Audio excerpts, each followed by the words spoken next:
Imaginem que hoje à tarde, no escritório de vocês, o estagiário atende o telefone, a secretária, e diz assim, a cliente do outro lado da linha: doutor, o senhor atende uma condução coercitiva no âmbito da Lava Jato? Ela chegou na nossa comarca.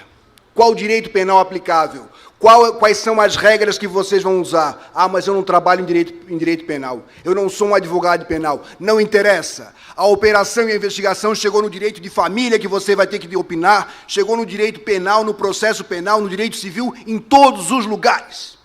Quem não souber as novas regras, está passado. Vai ter que não jogar o jogo.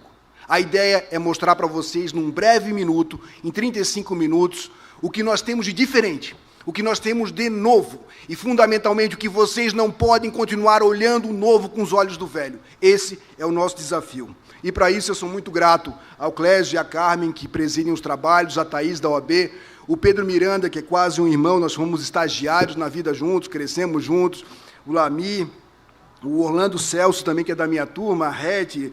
É um inferno, porque a gente vem aqui, são 20 anos de magistratura, uma convivência com advogados, sempre numa perspectiva de parceria, de interação. Meu pai é advogado e convivo com muita gente, perdão se não fizer referência alguma, mas o Vinícius Burato, a Gia, a Milena, o Paladini, o Boabai, da bancada de Florianópolis, Hélio e o David, ou seja, tem muita gente conhecida e muitos amigos. Bom, o nosso palestrante antecedente disse uma coisa que é importantíssima. Eu preciso me especializar. No escritório do Dr. Edson Milaré, todo mundo sabe de direito ambiental, todo mundo compreende. Ninguém vai perguntar para lá quais são os requisitos para o inventário, eles vão dizer, não sei, não quero saber. Mas eles sabem que o inventário tem uma função que eles não conhecem, e porque ele não vai chegar ao direito ambiental com inventário.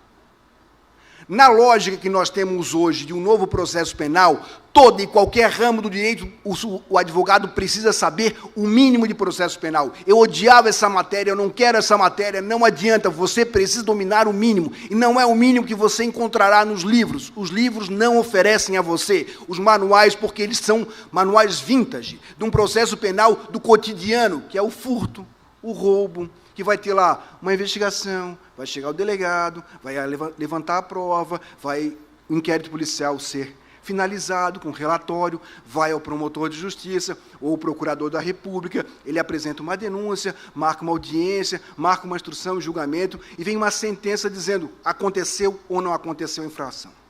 Esse é o processo penal que eu chamo de um processo penal que acontece, que é aquele que nós aprendemos que a ação penal é indisponível, que o Ministério Público não pode desistir da ação penal, que o Ministério Público, mesmo que solicite absolvição, o juiz pode condenar porque está na regra do 385, embora elas não sejam compatíveis com a Constituição, mas é isso que você vai pegar nos livros que estão ali para vender e que vão dizer, ó, o processo penal funciona assim, a ação penal indisponível, nós temos toda uma lógica, o exercício, o acusado quando confessa não é suficiente para a condenação, e procura, você não encontrará nada naquele processo penal que é a via ordinária sobre delação premiada. Você não encontrará nada diferente daquilo que nós vimos a partir da 12.850 de 2013. E por que isso é importante?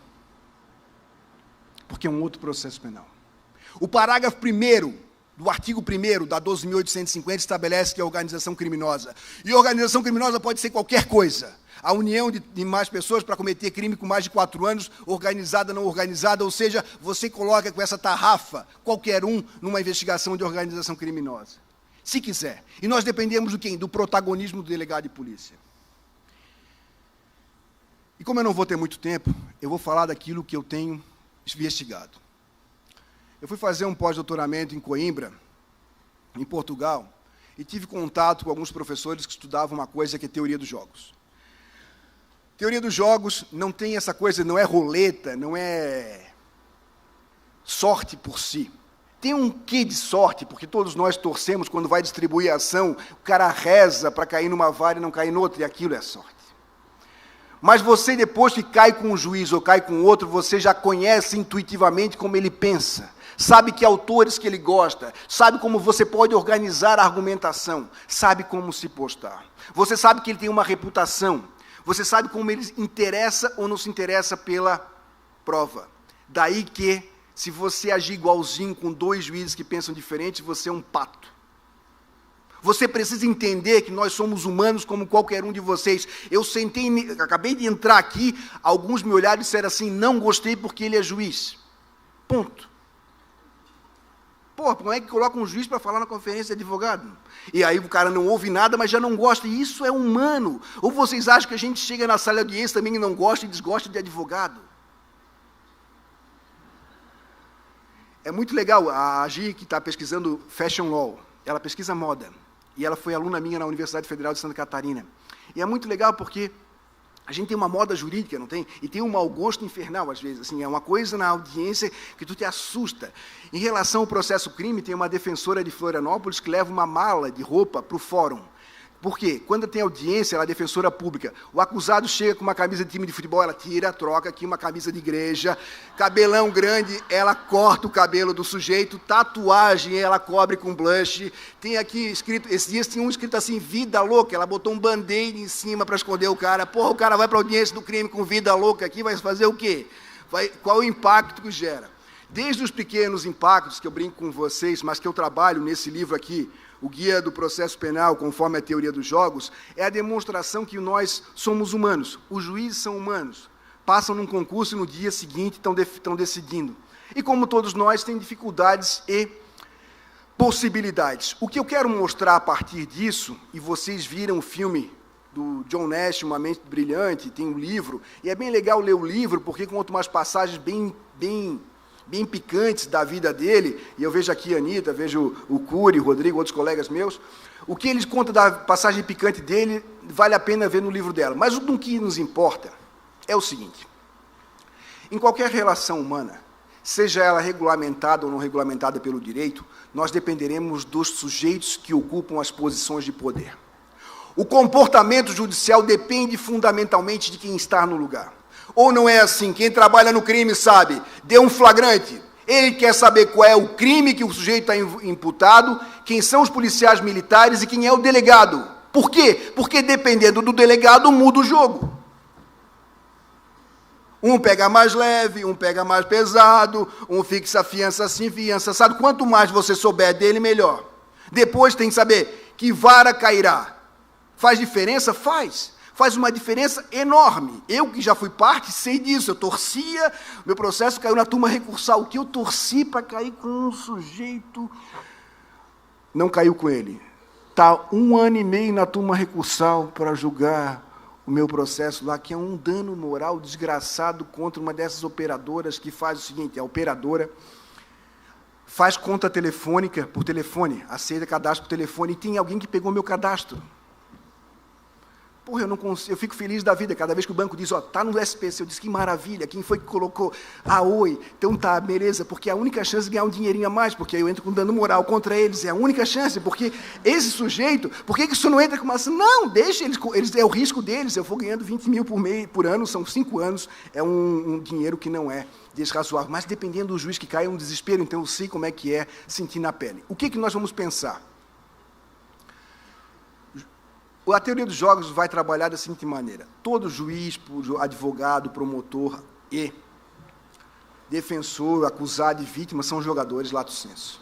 Eu tenho que entender o que cada um quer naquela relação processual. Eu tenho que entender o que cada um deseja, qual é a estratégia. Vocês acham que o promotor sempre quer ganhar? Vocês acham que o promotor, às vezes, não denuncia mais para poder negociar a menos? Vocês acham que, no âmbito da delação premiada, no âmbito desse novo mecanismo criado pela 12.850, o jogo é limpo?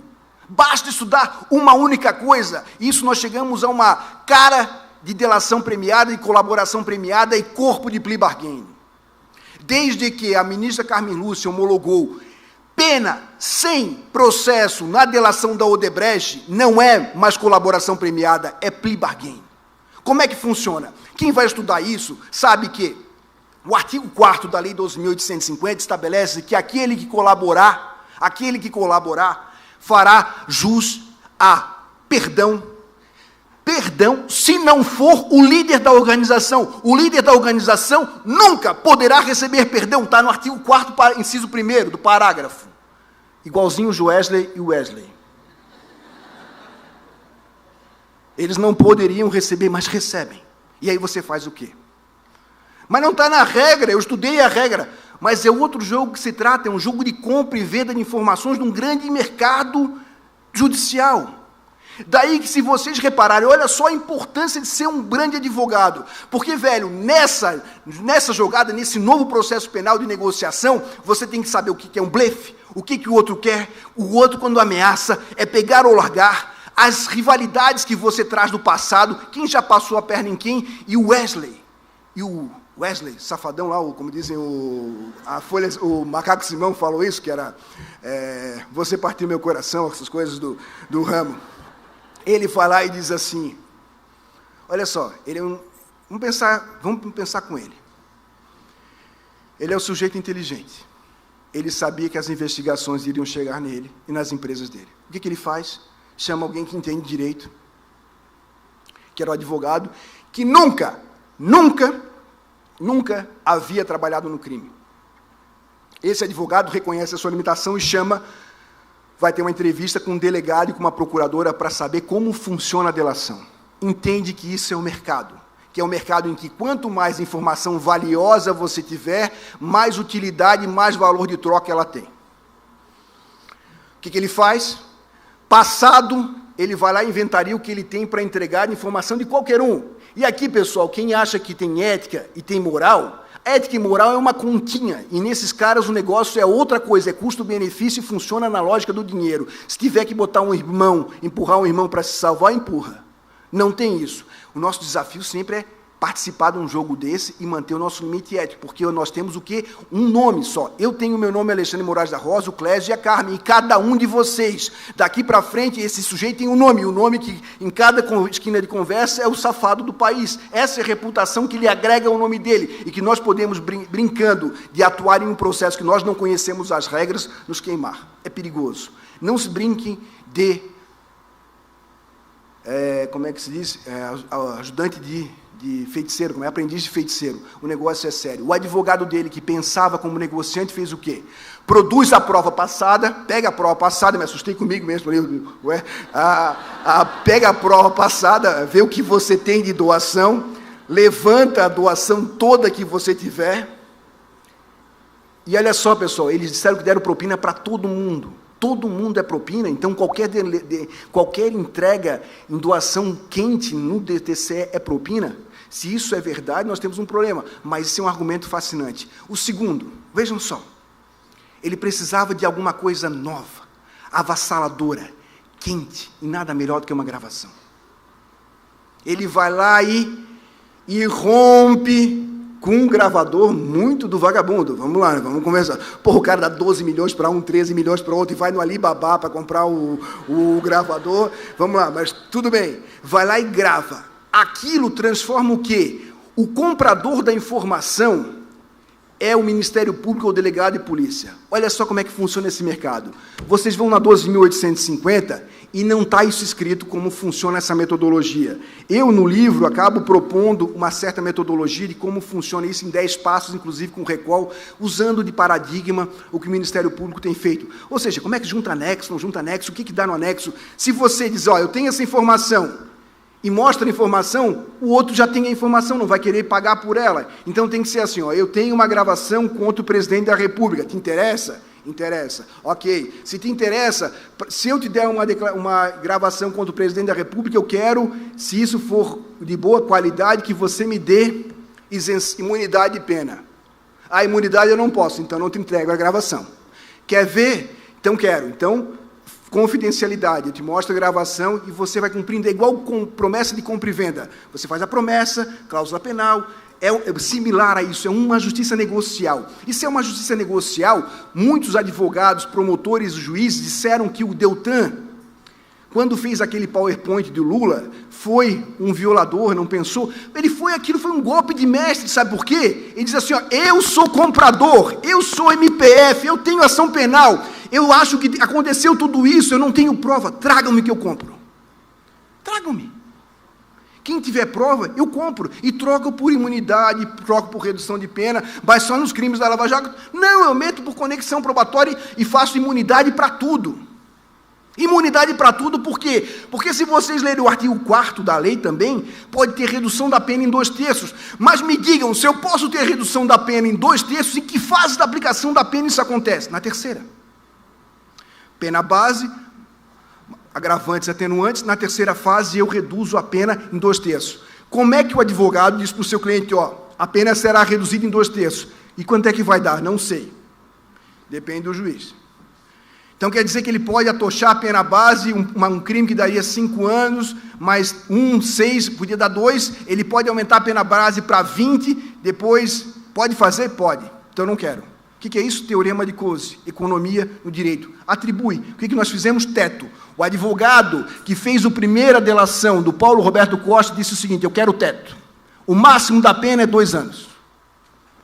É pegar ou largar. Eu não te entrego. Tu queres a delação? Está aqui, eu tenho a informação, mas para isso eu quero tanto. Não está na lei. Por isso que quem for estudar e atuar em delação, em colaboração premiada, em condução coercitiva, tem que entender que se trata do dilema do prisioneiro, se trata de uma nova modalidade econômica de forçamento. Todo mundo nessa sala tem um preço. Todo mundo. Há uma proposta indecente para cada um. Lista ou ilícita. Pega, sequestra tua mãe, tu põe a arma na cabeça dela, tu faz o que quiser. Prende a tua mulher, prende o teu filho, conduz o outro, tu entrega. O mais desesperador é que isso torna a nossa sociedade uma paranoia. Sabe por quê? Porque se tem uma lição que eu aprendi nessa vida, é que o inimigo te trata como inimigo, e dele tu sabe o que pode esperar. O problema é o amigo faz delação premiada dependendo do preço. E ele vai ter uma gravação, um print teu, um post, um áudio que você mandou pelo WhatsApp. E isso eu não sei quanto é que vai valer no futuro, mas é desesperador pensar que nós chegamos num processo penal dessa ordem. O que ele faz? Produz a prova e negocia. E ele negocia, olha só como o cara é inteligente, mas ele é inteligente naquele modelo que o Oliver Holmes, que é um juiz americano, coloca para nós. Pensem como um bad man, um homem do mal. Se você fosse um homem do mal, o que você faria? Se você fosse o maximizador da sua utilidade, se você fosse o maximizador da sua vantagem, como você agiria? E pense como ele. No caso do Wesley, olha só que fantástico. Isso é uma das coisas mais golpes de mestre que ele fez. E eu não estou elogiando, eu estou dizendo que caímos nessa armadilha tanto que depois que o Janot vem escrever um artigo dizendo que foi importante fazer o quê? Uma homologação ilegal. E por que o judiciário tem que homologar? Porque o juiz é refém.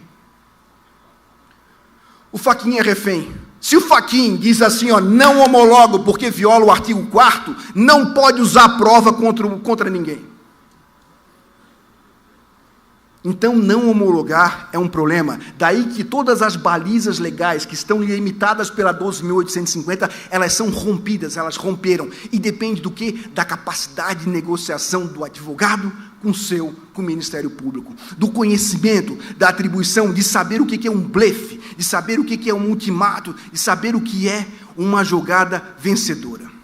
Para isso, tem advogados especialistas em delação que estudam isso há muito tempo. E, por favor, não se metam de aprendiz de feiticeiro. Ou vocês estudem isso, ou, de fato, chamem alguém que conhece. Guilherme Meroli, Marlos esteve aqui hoje de manhã, sabe disso, trabalha com isso. A Dani, que esteve hoje de manhã trabalhando com compliance. Se vocês não sabem o que é compliance, é desesperador. Alguém que atua orientando, dando consultoria em direito de família, direito empresarial, para político, para direito público, não sabe o que é compliance, não sabe o que é whistleblower, não sabe o que significa isso hoje na realidade brasileira. Que advogado, que reputação se quer construir? A possibilidade de ampliar os horizontes faz com que você possa ler qualquer relação humana a partir de jogadores, regras. As regras só existem depois que os jogadores estão estabelecidos. Quando a minha mulher está em casa, a regra é uma. Quando ela não está, a regra é outra. Eu sou um problema sério, porque eu sou casado algumas vezes, e eu casei 2 vezes com juíza. Então, imagina um cara que é mandado, porque é durma-se, deite-se, dispa-se, é tudo no infinitivo. E o problema é quando ela me manda voltar concluso uma semana depois. Mas o mais desesperador é que não só eu me divorciei das duas, como eu sou namorado da minha ex-mulher, que é juíza, porque ela mandou eu voltar e disse que ia mandar o oficial de justiça correr atrás de mim se eu não obedecesse. O que eu estou brincando com vocês? As regras dos juízes, elas dependem fundamentalmente do seu mapa mental, da maneira como eles são construídos, dos seus autores favoritos. A melhor maneira de saber como o juiz decide não é buscar as decisões dele, é perguntar para o estagiário. Vai lá, quais os livros que ele gosta, qual autor que ele gosta, me conta aqui, vem cá, querido, senta aqui, porque estagiário é o cara mais fofoqueiro do mundo, e ele gosta de contar que ele é faixa do juiz, posta lá no vídeo. É impressionante estagiário. Estagiário em cidade pequena, então, eles adoram contar, porque a gente passei no concurso, vou para umas cidades pequenas e tal, e tu não conhece ninguém, né? Então o estagiário começa a contar, não sei o quê, pá, funciona assim, funciona assado, fulano pega quem, não sei quem, pega não sei quem, toda a fofocalhada da cidade. O que eu quero saber disso, guri? Não, mas é importante, porque no processo tal vai ter tal coisa. Aí ele vira um Galvão Bueno da magistratura, e ele vai contando tudo o que acontece. É desesperador. Mas no caso de saber, eu preciso entender quais autores vão. Bom, o sujeito vem para a maioria dos juízes e vem com uma petição inicial citando o Ferraioli, o juiz nem lê mais nada. Ferraioli, pelo amor de Deus. Não dá para dizer, cita o Alexandre, também não dá. Tem juiz que gosta do Aurito, cita o Aurito. Tem juiz que gosta do Pacelli, que vai estar aqui daqui a pouco, que é um cara fantástico, nosso Eugênio Pacelli, que está a cara do Eduardo Cunha. Se vocês olharem, quando ele chegar aqui, vê se não é o Eduardo Cunha. Semana passada eu estava em Florianópolis com ele veio falando no congresso da UFSC, quando ele chega no saguão do Majestic, estava um pessoal que deveria ser preso em flagrante, fazendo parabéns para o Bolsonaro. Estava lá a classe do Bolsonaro. Um olhou para ele e disse, Eduardo Cunha foi solto! E veio em cima dele, não, aqui é Eugênio Pacelli, que é igual o nome daquele Papa, Eugênio Pacelli, Pio XII, mas é o nosso colega de processo penal. Ele vem mostrar que, se você gosta dele, você usa. Depois disso, eu preciso entender quais são as recompensas. O que um juiz quer? Quer segurança pública? Quer agradar a polícia? Quer agradar a mulher? Quer ser o cara mais ferrador do mundo, das penas mais altas? O cara que quer sempre dar uma pena muito alta tem algum problema, pessoal. Sempre. É igual aquele cara que é contra homossexual, contra a corrupção. A luta dele é contra alguma coisa. Esses caras você sempre desconfia, aquele cara do excesso, porque ele luta com seus próprios fantasmas. Assim, é uma coisa desesperadora isso. Quando a gente está apaixonado é uma maravilha. Está apaixonado assim, um sentimento oceânico, tudo vai bem. Quando a gente tem uma causa para lutar, tem que tomar cuidado com essas pessoas sempre vinculadas por uma causa, e no nosso processo penal os juízes podem estar vinculados a uma causa. E, por fim, depois que eu sei quem são os juízes, promotores, advogados, os personagens, os jogadores, eu posso deduzir quais são as regras. Porque é verdade, vocês não sabem como será uma audiência de instrução e julgamento em qualquer comarca desse país antes de saber quem é o juiz que preside. Você olha na regra, as partes perguntarão, os juízes aqui, a bola é minha, eu pergunto primeiro, e se não tiver feliz, vai para o tribunal, mas é nulidade relativa, beijinho no ombro, não tem prejuízo, não vão reconhecer. Isso causa desespero para o nosso dia a dia. Eu tive uma aluna portuguesa que veio estudar aqui, a Maria Francisca, que olha só que legal, ela chegou no primeiro dia, aluna de Coimbra, veio, professor, eu vim para Florianópolis fazer o Erasmus. Eu gosto muito de processo penal, eu queria ter aula com o senhor. Hoje é o primeiro dia de aula, eu queria dizer que eu já li todo o Código de Processo Penal e a Constituição. Eu disse, meu Deus, que alegria que você dá, Maria Francisca. Eu tenho um caboclo na 7ª fase que nunca leu a Constituição. Ler o Código de Processo Penal é um desespero que eu tenho que ficar soletrando para eles, que parece alfabetização. O artigo 212 estabelece, porque o cara tem que vir lido, mas o cara não lê. E ela não... Como é que o aluno vem para a sala de aula não lendo? Estou aqui numa conferência de advogados e pressuponho que todo mundo tenha lido o Código de Processo Penal e a Constituição, pelo menos. E dá para ler. Aí o cara diz assim para mim, um aluno, professor, eu não consigo ler porque eu não tenho tempo. Eu disse, tem Candy Crush? Abre aí, quero ver. Candy Crush. Abre. Que fase tu tá? 1268. E tu não tem tempo para estudar? Tu não tem tempo para ler um artigo? Vai te internar, né? Aí eu faço o quê? Aperto daquele xizinho e faço a maior maldade do mundo. Deleto o Candy Crush dele. Aliás, é uma maneira muito boa de se livrar de um problema sério, que é aquela coisa que fica berrando para nós. Eu deletei e já tive que instalar de novo, estou na fase 600, quem tiver, manda a vida para mim, porque eu também não consigo me livrar daquilo. Não significa que vocês não possam, é brincadeira que eu estou falando para não fazer lazer, não fazer exercício físico, é muito importante ter uma vida regulada. O que eu quero mostrar para vocês é que, no processo penal, você só terá as regras do processo depois que você souber os juízes. E mais, depois que você souber as partes, souber qual é o promotor. Eu sou namorido, como diz agora, da Ana Luísa. E esses dias eu fui fazer uma audiência, chega lá o Fábio Patrão, que é outro colega nosso, feliz da vida, a audiência era comigo. Aí a presidência do tribunal me chamou para uma reunião urgente, saí. Entrou a Ana Luísa, que é boazinha, mas também é mais mão pesada. O que era alegria do advogado virou alegria do Ministério Público. E por um detalhe, porque é o efeito borboleta, pessoal, o processo penal é assim como a vida. Por um detalhe, nós mudamos tudo. Nós já conhecemos pessoas que eram legais, gente boa, bonita, agora acertei, agora vai, agora dá certo. Aí você sai com ela a primeira noite, liga, ela vai tocar o playlist dela. Aí começa, nossa, assim você me mata. Aí tu pensa, meu Deus do céu, vai rolar ou não vai rolar? Então você depende do que você quer, depende da sua estratégia, do que você quer daquela noite. Mas às vezes um dedinho torto destrói todo o amor que a gente tinha pela pessoa, assim, um dedinho torto. E isso acontece o tempo inteiro na audiência. Já aconteceu com ela ali, ela tá rindo que não se aguenta, porque aconteceu com ela o dedinho torto ou a unha. Às vezes tem uma unha maiorzinha, assim, putz, aquilo dá um desespero, e tu não quer mais nem saber, desliga, bloqueia do WhatsApp, faz de tudo, porque a pessoa vai para adiante. Essas interações humanas acontecem com vocês, advogados, com nós, juízes. E isso faz com que, muitas vezes, os advogados saibam que, naquele caso, com aquele juiz ou aquele promotor, não vale a pena. Tem um grande colega meu que fez um curso de ator. Foi para o Rio de Janeiro fazer curso de ator na Globo, fez peças durante 6 meses e voltou sendo o cara no tribunal do júri. Ele chora. Ele é um showman. Ele começou a ganhar muitos júris.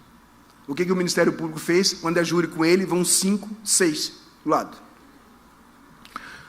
Imagina o jurado, pô, esse cara é bandido, vem 6 promotores.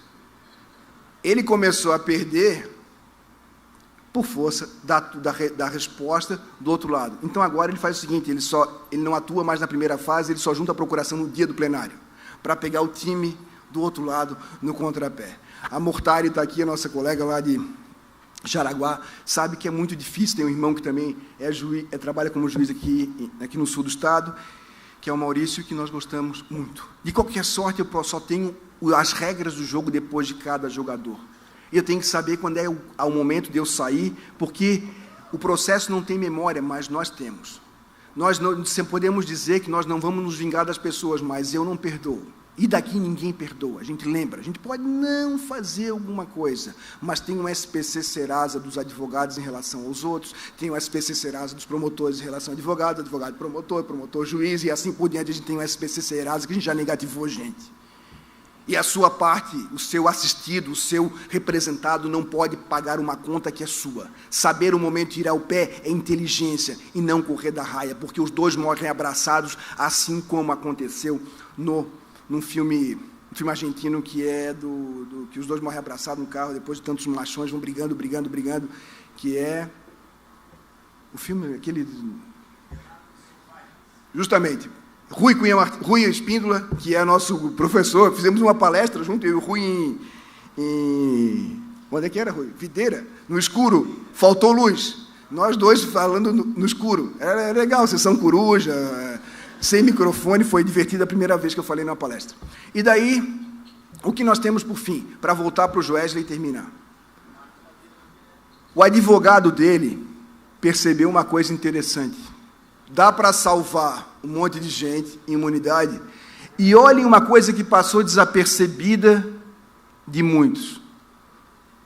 O próprio advogado dele fez delação premiada. Botou a capa da imunidade. Ele percebeu que valia a pena entrar aqui do que sofrer o risco de um processo. É uma avaliação de risco, é gerenciamento de risco, probabilidade e possibilidade. Eu tenho a possibilidade de matar qualquer um nessa sala. Qual é a probabilidade? 0, porque eu sou um fracote. Agora, qual é a probabilidade de o advogado que participou e sabia disso tudo, no futuro, se ele não entrar na delação, ele ser apontado como alguém que praticou um crime, uma conduta desleal? Ele se mete na delação.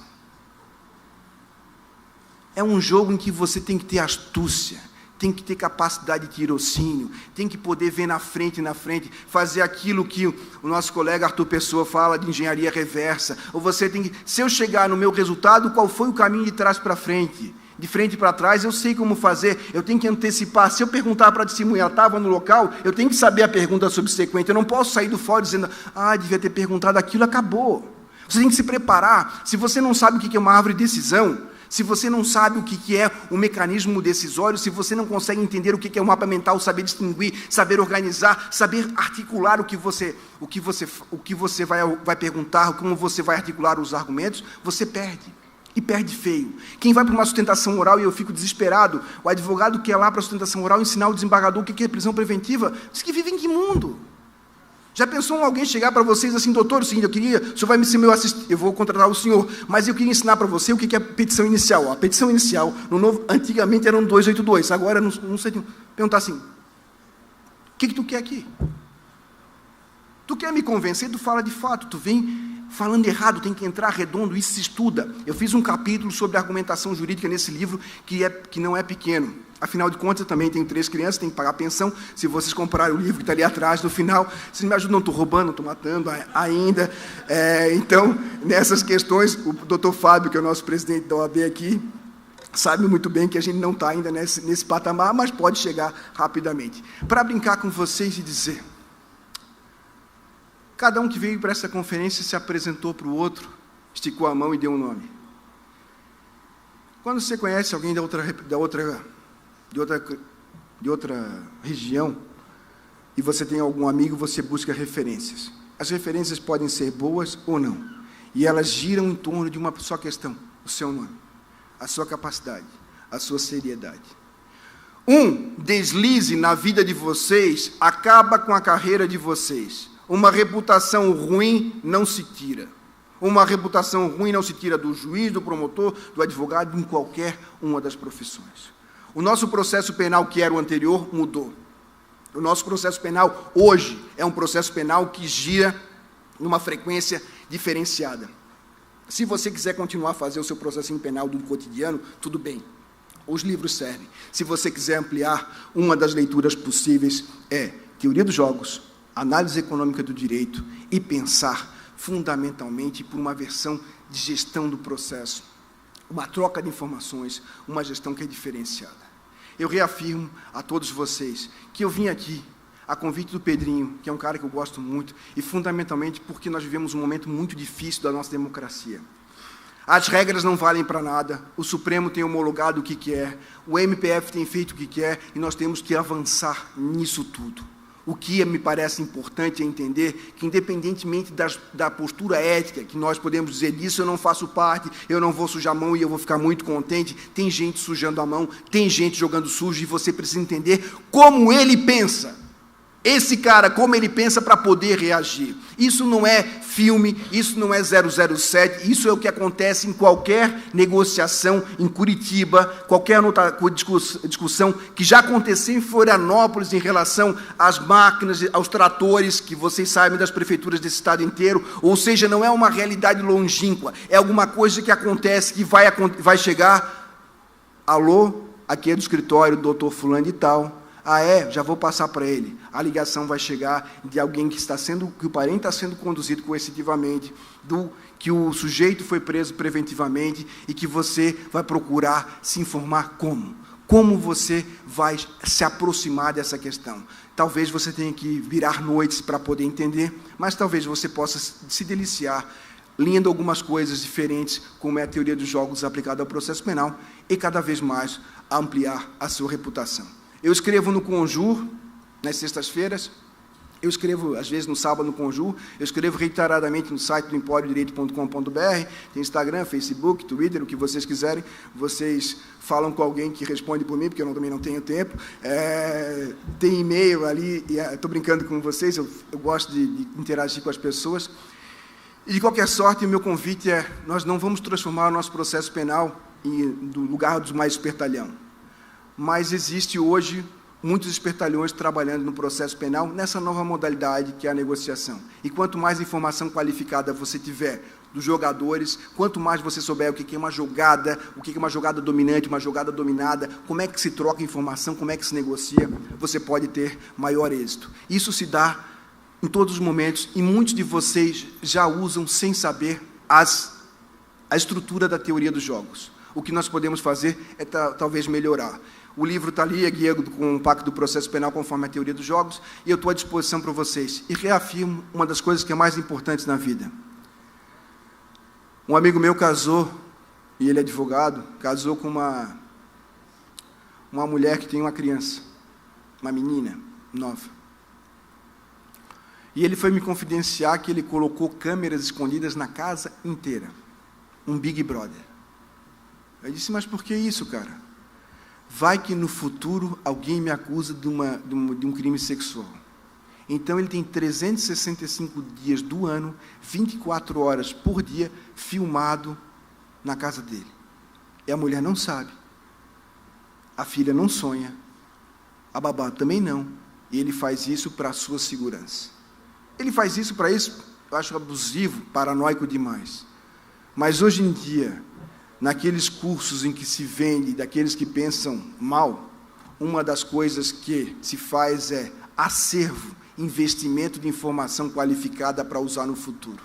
E isso é muito perigoso. Então, cuidado com as relações e reafirmo. Quando você tem alguém que é seu inimigo, você sabe o que ele é capaz. Mas do amigo que muda de lado de uma hora para outra, nós, de fato, não sabemos. O amigo é aquele que delata. O inimigo dá para confiar. Paradoxalmente, esse mundo que nós vivemos, espero que vocês possam arregaçar as mangas, estudar alguma coisa que está para além daquilo que nós aprendemos na graduação. A reputação é de vocês, eu sou muito agradecido, espero sucesso e bons jogos para todos. Muito obrigado.